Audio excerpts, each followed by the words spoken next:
Since the birth of IndyCar, the sport has mainly raced on ovals. Over a century later, IndyCar has been racing less and less on ovals since 2012 due to lack of attendance and because ISC doesn't want IndyCar to race at their tracks, and also because IndyCar doesn't do the best job promoting oval races and races besides Indy 500. Anyway, for the last couple of years, IndyCar fans and myself have been begging for more ovals. Roger has been aware about our opinions about IndyCar doing more oval racing again, and big changes might be happening on the IndyCar schedule in 2024. But in this video, I want to give my thoughts on which oval races IndyCar should race at. This is my opinion, and expect some biased opinions. With that being said, let's begin. Homestead Miami Speedway. Of course, Homestead is it. If you guys have known me for a while, this is not really a surprise. For those who don't know, I live like 3 hours away from Homestead. I went to Homestead back in 2013 for the Cup race. I would love to see IndyCar back at Homestead, not only because I live in Florida, but because Homestead is an amazing racetrack that provides great racing. The last time IndyCar raced at Homestead was in 2010 as a season finale. It's a shame that IEC, which is owned by NASCAR, owns Homestead because they don't want IndyCar race at their tracks. We were going to have IndyCar race at Homestead again in either 2021 or 2022. But yeah, I see.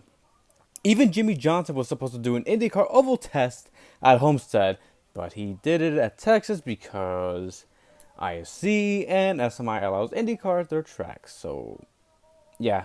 But imagine seeing the IR18 Universal Kit Cars race at an amazing track like Homestead.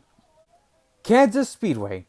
Kansas Speedway is one of the greatest 1.5 mile tracks in NASCAR. It is one of the better cookie cutter racetracks. Since the reconfiguration in 2012 by adding more banking, the racing was an all-time high, and so are the crashes. Anyway, the last time IndyCar raced at Kansas Speedway was back in 2010 with the original configuration. I would love to see IndyCar back in Kansas because I believe the racing would be a good one with the 2012 reconfiguration with the current universal kit with long green flag runs. The only thing that would be concerning would be the crashes with the current configuration like NASCAR. Other than that, I think the racing would be good. Nashville Superspeedway.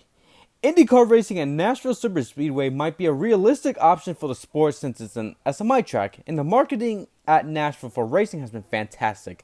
The last time IndyCar raced at Nashville Superspeedway was in 2008. Rain Shorn and Scott Dixon, who ironically made history by winning his 53rd career IndyCar win at the Nashville Street Course by being the second most winningest driver of all time, won the last ever IndyCar race at Nashville Superspeedway. Imagine after 2023, the contract deal of IndyCar racing at the Nashville Street Course doesn't get extended. I believe the return of IndyCar racing at Nashville Superspeedway would be awesome to watch. Pocono Raceway. Now this is controversial to some people because some say it is a dangerous track, yet they race at Indy, a 2.5 mile facility, but nobody complains about that in other oval tracks and never realize that racing in general is dangerous. Anyway, I believe IndyCar at Pocono is fitting because the track was first built for the sport. There has also been good racing, and it is another 500-mile race for IndyCar. It is unfair that it was dropped after 2019 because attendances and ratings went up for the 2019 race. From what I heard, and I could be wrong, they lost the title sponsor. Plus, the IndyCar fanbase is a big deal in Pennsylvania from what I heard as well.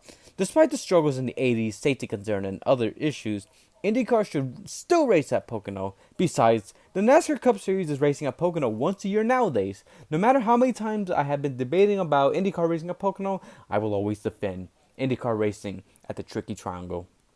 Michigan Speedway. Michigan Speedway is all about speed, except for the NASCAR Cup Series nowadays, since Cup cars are still slow as fuck and Xfinity cars are faster than them.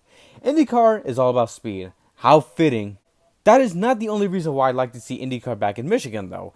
I would love to see IndyCar back in Michigan just to see another 500-mile race again. The racing, and it is a strategy race. The last time IndyCar raced at Michigan was back in 2007. The race was remembered from Dario Franchitti's flip at the backstretch. During lockdown, IndyCar raced at Michigan, but in 2020, Dale Earnhardt Jr. raced in it, finishing third. Simon Pagenaud won the race.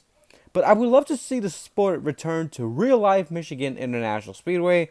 Unfortunately, IC owns Michigan, so that's why. But seeing IndyCar race at 230 plus miles per hour at Michigan would be awesome.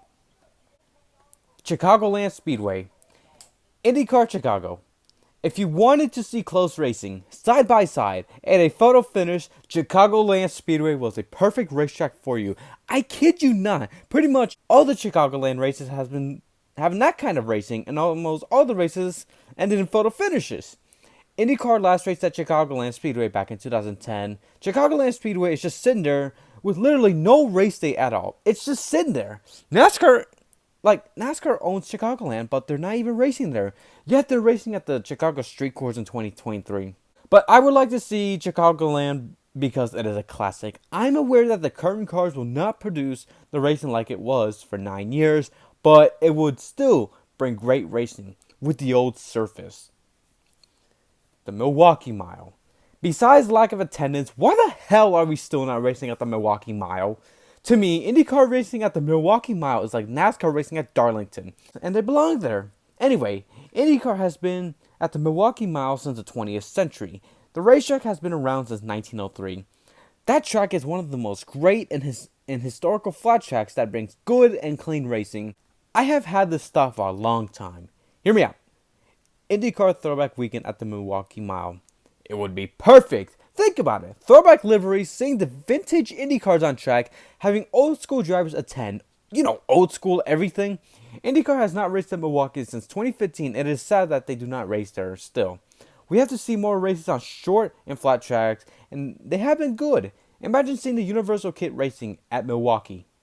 Charlotte Motor Speedway. To be honest, this has been a hard decision to think because of what went down in 1999. Personally, I did not want to add Charlotte Motor Speedway because of that particular tragic moment. I added this track because IndyCar has raced at Charlotte before, and it looked like it had some good and fast racing. Charlotte Motor Speedway is also owned by SMI, and SMI allows IndyCar race at their racetracks. Yes, I know Joseph Newgarden did a test at the Charlotte Roval, but let's be real. IndyCar racing at the Charlotte Roval sounds like a good idea, but I think the race might be a stinker. I think the Charlotte Oval would be a good race with the modern cars. Pikes Peak International Raceway. Do you guys remember Pikes Peak? If you were a NASCAR IndyCar fan in the 2000s, chances are you remember this Colorado racetrack facility. Last time IndyCar raced there was in 2005, won by Dan Weldon. Nowadays, Pikes Peak does not have a major race. It would be cool to see the sport come back to race at Pikes Peak. Drivers do love their short track to 1 milers. Honestly, how come NASCAR, IndyCar, and ARCA are not racing there? Thankfully, the track is still active. However, it would be amazing to see any major racing series come back to Pikes Peak, especially IndyCar. Richmond Raceway. Fun fact, IndyCar was supposed to come back to Richmond for the first time since 2009, but thanks to COVID, that never happened. But what if it did? Well, I think it would put on a show. Maybe, because how Richmond is with NASCAR. Anyway, usually IndyCar at Richmond were hit and misses. But I would still like to see it because who doesn't love short track racing? I will give it a chance. Twin Ring Motegi. And at last, but not least, this Twin Ring Motegi. Man, this oval was an instant classic for the sport, whether it was kart or IndyCar. An oval raced outside of America? That is so rare nowadays. Unfortunately, the reason why IndyCar did not race at the oval in 2011 is because of the earthquake and tsunami, and the oval was destroyed. After that, from what I heard, that was a sponsor conflict from Honda. Can somebody correct me on that, please? Anyway, could you imagine if the track was still fine and there were no other issues? I guarantee that seeing the sport race an oval at a Japanese soil would be badass to watch. To me, Motegi is a classic. The only time we got to see modern IndyCar race at Motegi was in iRacing during lockdown back in 2020. Unfortunately, I do not think Motegi Oval in general would be a thing ever again. So these are the ovals that I think are IndyCar friendly. Now this is the part where your opinion matters. What oval tracks do you like to see in IndyCar? It could be a returning track or even a first time track. Your opinions matter. I want to say thank you guys so much for watching. This is the Impress 48 signing off. Goodbye everybody.